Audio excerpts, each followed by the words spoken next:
Hi, friends. It's Papa Dale here one more time. We are doing a series of Bible lessons on basic topics that describe basically the whole of the Christian faith, so the systematic theology of the Christian faith. There are about 10 or 11 different major topics of systematic theology, and we're exploring most of them one at a time. I've written more than 100 articles about these different topics, and now we're putting them on video for you to be able to see, you who are on planet Earth before the rapture, and hopefully there will be people after the rapture that will see them even though they were left behind, and it will give them an understanding of the basic concepts of the Christian faith, and they can get a better idea what they might need to do. So anyway, we've been talking about some of the incommunicable attributes of God, that is, attributes that God possesses that are part of his character, part of his nature, that human beings don't have any hope of being able to acquire for themselves or accomplish for themselves, like, for example, infinity and eternality. We've discussed both of those in the previous two videos. And the one coming up is God is omniscient. So let's jump right into it here. The series is called Bible Nutshells, and this is the Bible Nutshell number 21, God is omniscient. The term omniscience root Latin words are omni for all and scientia for knowledge.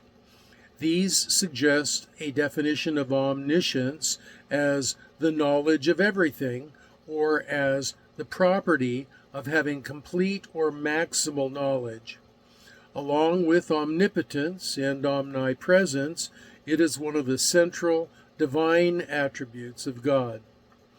Scripture teaches that God is all-knowing. He is the one who has perfect knowledge, Job 37:16. And this knowledge extends to all things past, present, and future, including the future decisions of his free creatures. He knows everything known, and he knows everything that is knowable. He knows every possible option available to every creature and every choice that will be made. His knowledge is complete. As he is outside of time in his transcendence, time plays no role in this. He is known from the beginning, whatever will, from the human perspective, come to pass. In theology and philosophy, this is known as middle knowledge.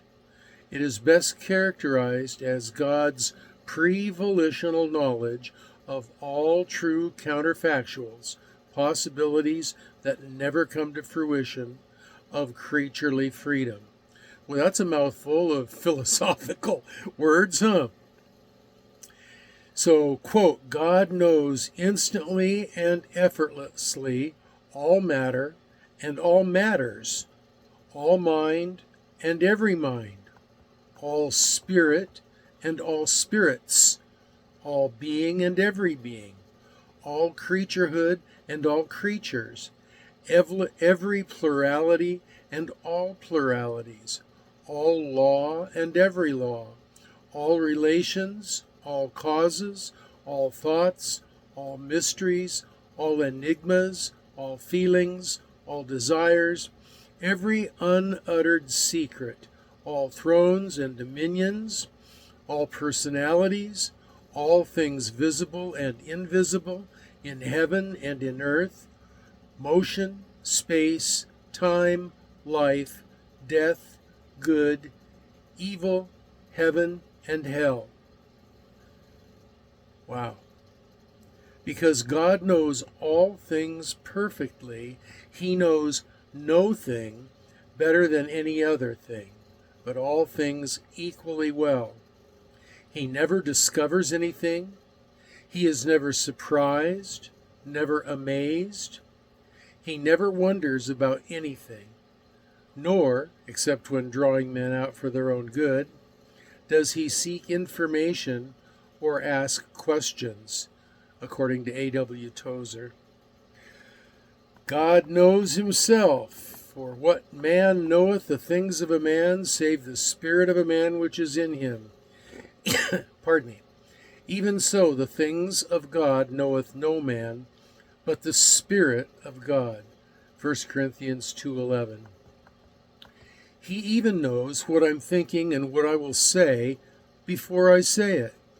Quote, O Lord, thou hast searched me and known me. Thou knowest my downsitting and mine uprising. Thou understandest my thought afar off. Thou compassest my path and my lying down, and art acquainted with all my ways. For there is not a word in my tongue, but lo, O Lord, thou knowest it altogether. Psalm 139, 1-4. How are we to understand passages that portray God as not knowing something, like Abraham about to kill Isaac? Quote, and he said, Lay not thine hand upon that lad, neither do thou anything unto him. For now I know that thou fearest God, seeing thou hast not withheld thy son, thine only son, from me. Genesis 22:12. One school of thought, called open theism, seeks to explain this by the idea that God is not omniscient. This theory proposes that in a world of sentient creatures with free will, not even God can exhaustively know in advance every free choice of every creature. This is a heresy which postulates a God with intellectual limits, a much smaller and ineffectual God than what historic Orthodox Christianity has always believed. Our God is the one who holds all things within his power.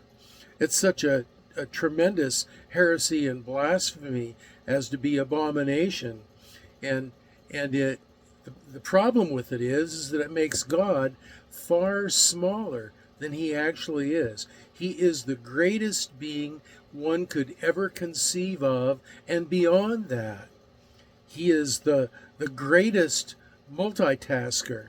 He is so far beyond our comprehension and understanding that it's impossible for us to isolate him in this way. The biblical understanding is this.